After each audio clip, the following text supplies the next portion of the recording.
El poder consiste en vivir en la mente de las personas y manipularlas sin que se den cuenta. Soy Marlene Catton. Tengo 38 años. Me licencié en psicología por la Universidad de Nueva York. Leer el comportamiento humano, saber a qué reaccionarán sin darse cuenta. Ese es mi trabajo. Trabajé durante 10 años en una empresa de análisis de medios, pero mi verdadero trabajo era vivir en la mente de las personas. Estuve casada durante 7 años. Mi marido, Julian, trabajaba en publicidad. Era director creativo, inteligente, atractivo, ambicioso, pero, en mi opinión, débil de mente. La primera vez que me di cuenta de ello fue en París, después de un gran seminario de psicología, repleto de nombres destacados del sector.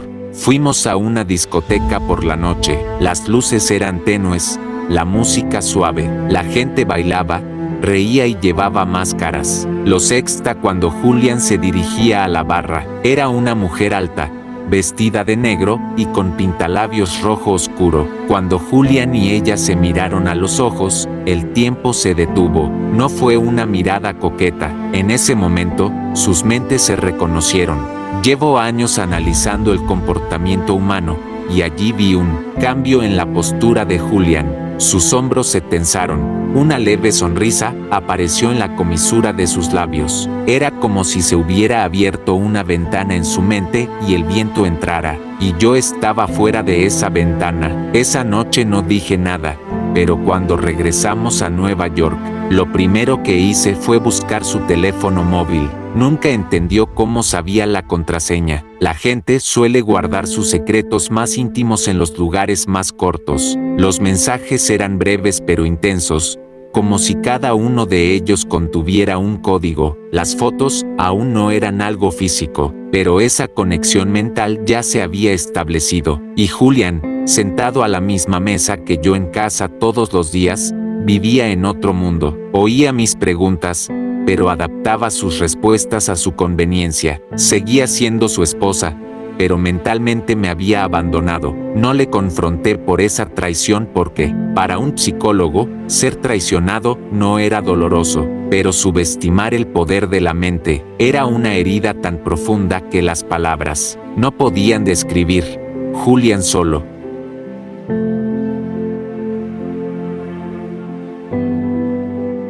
Engaño, pensaba que no lo entendía. Había subestimado mi inteligencia, como si no estuviera a la altura de su conflicto mental. Fue entonces cuando decidí que esto no sería una clásica historia de infidelidad. Me infiltraría en su alma como una sombra, ni siquiera en los momentos en que se sintiera solo, fracasado e inútil entendería el motivo, porque no iba a ser una pelea, no habría gritos, ni chillidos, ni enfrentamientos. Sería un virus en su mente. Me sentía como un científico, estaba en el campo de batalla, observando. Empecé a conocer a mi objetivo, a seguir sus hábitos, a tomar nota de sus desencadenantes, a acostarme en silencio en nuestra cama por las noches mientras Julian dormía. Memoricé el ritmo de su respiración, hacía pequeños ruidos en sus sueños, intentaba sentir lo que le daba miedo, lo estaba descifrando, y a medida que lo descifraba, en mi interior no crecía un sentimiento de venganza, sino una fría crueldad. No era emocional, quería justicia, pero una justicia que él pudiera entender, una justicia que viniera acompañada de un colapso espiritual. Cuando tomé la decisión,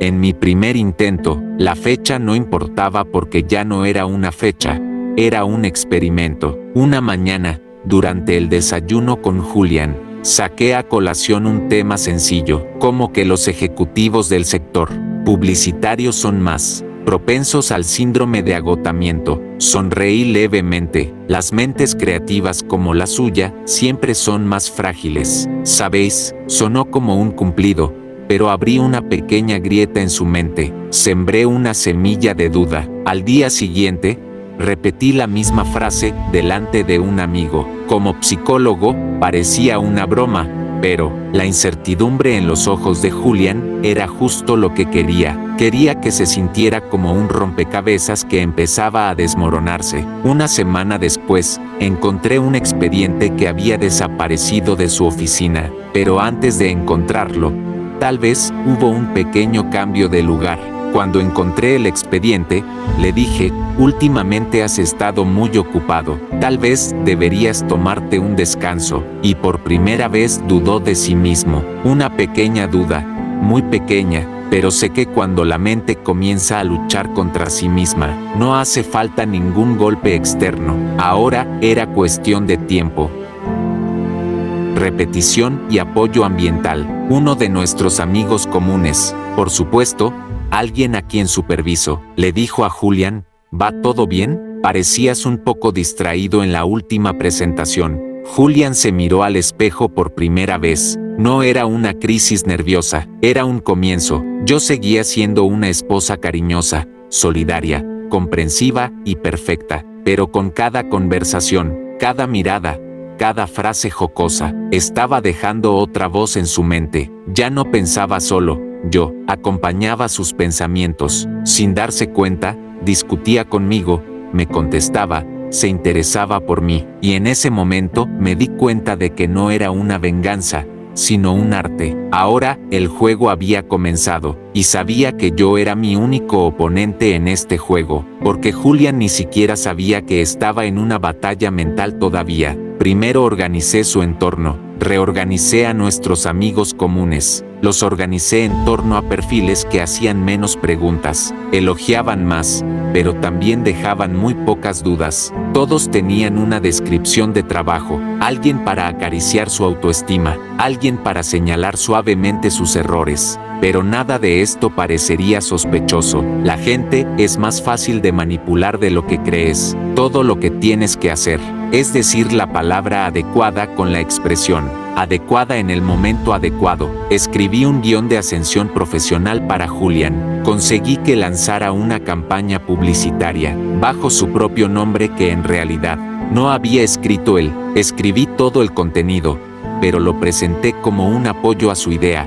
No se lo di a él. Genial. Después de la presentación, fue elogiado, mientras yo me quedaba a un paso detrás de él, admirado por los que le rodeaban. Pero yo sabía en mi corazón que Julián cargaba con un éxito que ya no era suyo, y ese éxito acabaría convirtiéndose en una carga para su mente. Una noche, algo borracho, le susurré, a veces el peso del éxito es más duro que el del fracaso, ¿verdad? Entonces me miró, sonrió, pero sus ojos se oscurecieron por un momento. ¿Lo había entendido? No, no lo entendía, pero lo sintió, una intuición.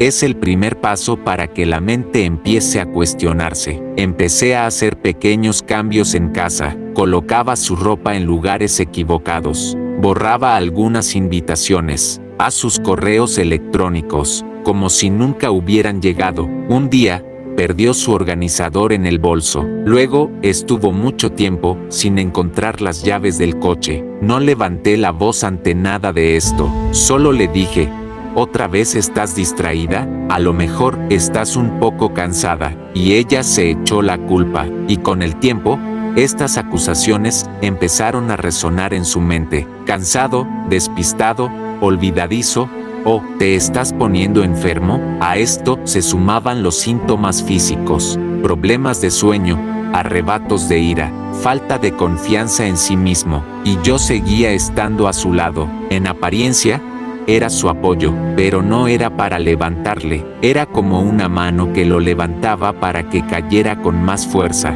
Julián ya no era el mismo hombre, sus ojos eran más oscuros, su voz más lenta, sus pasos más inquietos. El hombre seguro de sí mismo había desaparecido, sustituido por un hombre que vivía nervioso, como si pudiera cometer un error en cualquier momento. Una mañana, mientras tomaba el café, me di cuenta de que sostenía su mano temblorosamente, como si no pudiera sentir su calor. Le miré y, sin decir nada, me limité a decirle, «¿Dormiste lo suficiente anoche?» Repetí esta frase todas las mañanas durante una semana. Una mañana, Esperé a que me preguntara. No podía dormir. Era como si mi mente se hubiera detenido y fue entonces cuando me di cuenta de que la mente estaba bloqueada. Ya no estaba solo en su cabeza. Yo estaba allí con mis susurros, mi silencio, mi presencia. Magnifiqué un pequeño error que cometió en el trabajo. Le insinué a su gerente. Julian había estado un poco sobrecargado últimamente, en un tono amable y cariñoso. Cuando Julian llegó a casa ese día, recibió una llamada de su supervisor. Tómate un tiempo libre si quieres. Unas vacaciones te vendrían bien. Algo en su interior se derrumbó. Se volvió hacia mí. ¿Sabes lo que dijo? Ya no confían en mí. Es como si no fuera el mismo. Me callé. El silencio es el eco más eficaz de la culpa. Esa noche, se sirvió un trago pequeño. Nunca bebía. Era una señal. Su defensa estaba rota. Julian ya no era el arquitecto de su mente, sino su inquilino. Cada pensamiento me golpeaba. Cada emoción pasaba por mi filtro. Una noche, tumbados en nuestra cama, dejé encendida la luz del armario. La luz le daba directamente a los ojos. No la apagué. Esperé a ver cuándo la apagaba. ¿Todavía tenía límites? ¿Podría aguantar? Durante 5 minutos, 10 minutos, 15 minutos, no se movió. Luego, se le llenaron los ojos. Lo único que dijo en voz baja fue, no estoy bien, ¿verdad? Le miré a los ojos. Asentí con la cabeza. Muy lentamente, pero no dije nada porque lo que más temía ahora era perder mi aprobación, ser inadecuado a mis ojos. Una mañana, en la ducha, limpié el vaho del espejo y le escribí una nota. No tienes que ser fuerte. Cuando le dices a la gente la frase exacta que suele querer oír, su mente se rinde. Ese día se acostó temprano. No habló, lloró silenciosamente en su almohada, y fue entonces cuando me di cuenta de que ya no era alguien que él conocía. Lo había borrado. Le quité los conceptos de confianza, serenidad y amistad y los sustituí por incertidumbre, dependencia y silencio. Julián me necesitaba ahora, pero no con amor. Estaba cubierto de miedo, confusión y desesperación. Tal vez no quería estar conmigo, no podía valerse por sí mismo sin mí. Esa mañana todo parecía normal. Preparé el desayuno, zumo de naranja natural, rebanadas finas de pan, su mermelada favorita. Pero Julián no tenía apetito, tenía la cara pálida. Puso las manos en el borde de la mesa, en el suelo. Le pregunté, ¿te pasa algo? No contestó, se limitó a negar con la cabeza. A medida que el silencio se prolongaba, crecía el vacío en su interior. Ya ni siquiera oía su propia voz, y algo dentro de mí dijo, ahora, era el momento adecuado para la fase final del plan. Di el primer paso con una ligera sensación de aniquilación. Ese día, empaqué toda la casa, sin decir nada, solo mis cosas, una maleta, una nota y solo 3 frases. No quería hacerte daño, pero el día que me traicionaste, tu propia mente, me traicionaste. Ahora estás solo con tu propia mente. Dejé la nota sobre la mesa. Tuve cuidado de no hacer ruido al cerrar la puerta, porque a veces el cierre silencioso de una puerta puede ser más fuerte que un grito. Julián no pudo localizarme esa noche. No contestaba a mis llamadas. No respondía a sus correos electrónicos. Desaparecí sin dejar rastro durante un día, 2 días, 3 días. Al 4.º día, me llamó un amigo común. Julián está muy mal. La encontraron llorando en el espejo. No quiere irse, está trabajando. No habla, solo repite la misma frase. ¿Por qué soy así? En ese momento, el reloj pareció detenerse. La etapa final del plan se había completado. No era un colapso, era un renacimiento. Pero si había que renacer, primero había que desmantelarlo por completo. Una semana después, Julián vino a verme, con voz hueca, apagada pero suplicante. Me preguntó, ¿puedes hacer que vuelva a ser tú? Cuando oí esa frase, todo en mi interior enmudeció, porque estaba donde quería estar, pero no volví atrás.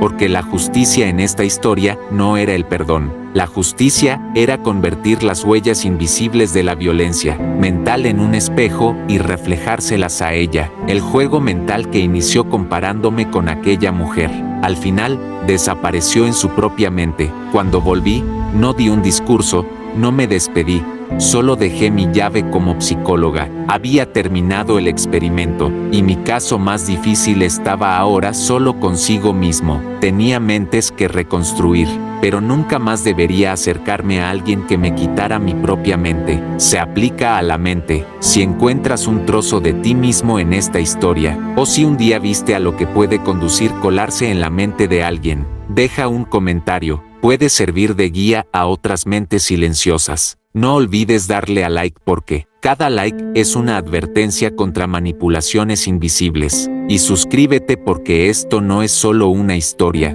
más verdad te espera en los oscuros pasillos de la mente. En el próximo video, quizás se cuente tu historia,